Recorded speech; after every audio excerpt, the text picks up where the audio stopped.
Today we are going to be creating our mushroom inspired by Yayoi Kusama, and we are going to do that with the slab and the subtractive method.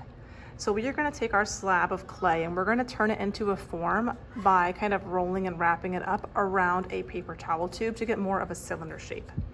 To begin, you are going to take your lantern template and you want to fit it all the way onto your clay slab. It might be pretty close to the edge, but get it as close as you can. And then once you have it fitting, you will take a popsicle stick and you will hold it like a knife.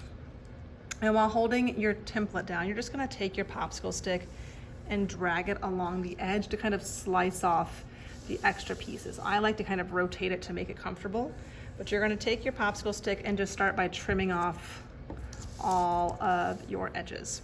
And you guys at your table can just make one big pile of your extra clay scraps. Once you have trimmed your slab into a rectangle, then it is time to go ahead and wrap it up around your paper towel tube. Now, I want you guys, you're going to notice there's kind of a side where there is no paper. You want the paper side to be at the bottom, and you want the bottom of this to line up with kind of the edge of your rectangle.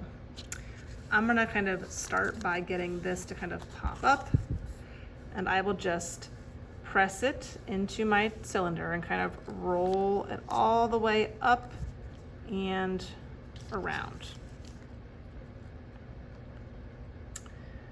Now this should kind of fit so that it overlaps just a little bit. Once you have it wrapped up all the way around, you're going to take your finger and you're just going to drag a little bit of clay from kind of the one side over to the other side to kind of hide that seam and to really just join the two pieces together. So kind of just take your finger or your thumb and just kind of smooth out that seam to make it look like it's just one continuous cylinder. In order to create a lantern, we need to use the subtractive method to take away some clay to create some holes where our light can shine out through our lantern. You will get a variety of wooden tools that are kind of all different sizes and diameter to create your holes inspired by Yayoi Kusama.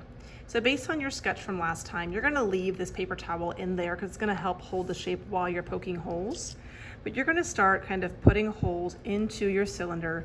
And again, you do want a lot because the more that you have, the more light will shine out, but you also don't wanna go crazy and just poke a bajillion holes because then your cylinder will kind of fall apart. So I'm just gonna start with my biggest one, and I'm gonna line up some kind of nice big holes and a nice orderly line.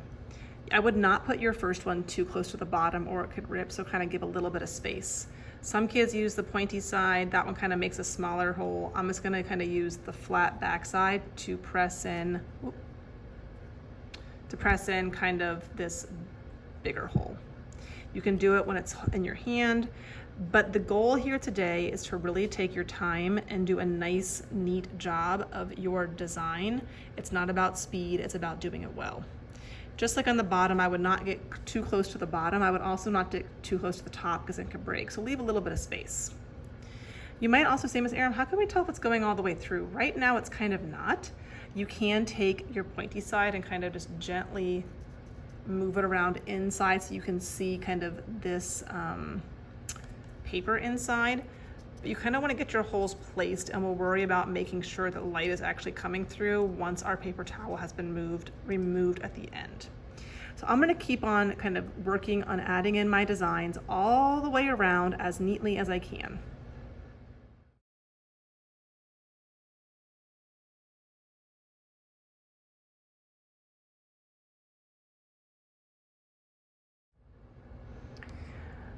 I was going to do some smaller ones, but I'm afraid if I put too many holes in there, it's going to end up getting a little bit too flimsy. So I'm going to stop with kind of those 3 little lines. And then once you have added all of your holes, you are going to very carefully kind of hold on, pull out the paper towel tube. You're going to save these because I'm going to reuse those. And then you can kind of squish the paper that's inside and kind of give it a little rocking motion to hopefully get that to also pop out. And now you need to be careful, because if you're not careful, you'll end up squishing your cylinder. But if you look, you can kind of tell that my holes have not gone all the way through. Now that they are all kind of placed where I want them to go, these ones actually are going through a little bit, it looks like. I'm gonna take my tool and I'm just gonna very carefully kind of make sure that my holes are going all the way through and that I can actually see light kind of coming out of each one. This part is important. If all of your holes are clogged, then when it comes time to put a light inside, nothing will happen. So you've really got to go through and kind of make sure that those holes are poking all the way through.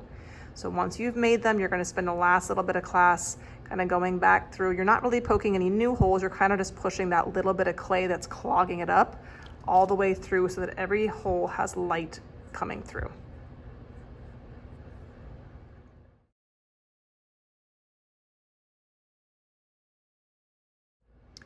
Once you finish clearing all your holes, or if time is up, you are going to take your cylinder, and before you turn it in, I want you just to kind of smush the top a little bit, not crazy, but kind of just take the top and try to kind of smush it a little bit closed. It'll kind of help to give a little bit more of a realistic shape to our mushroom, and it'll also give us a good place to add our pinch pot onto next time.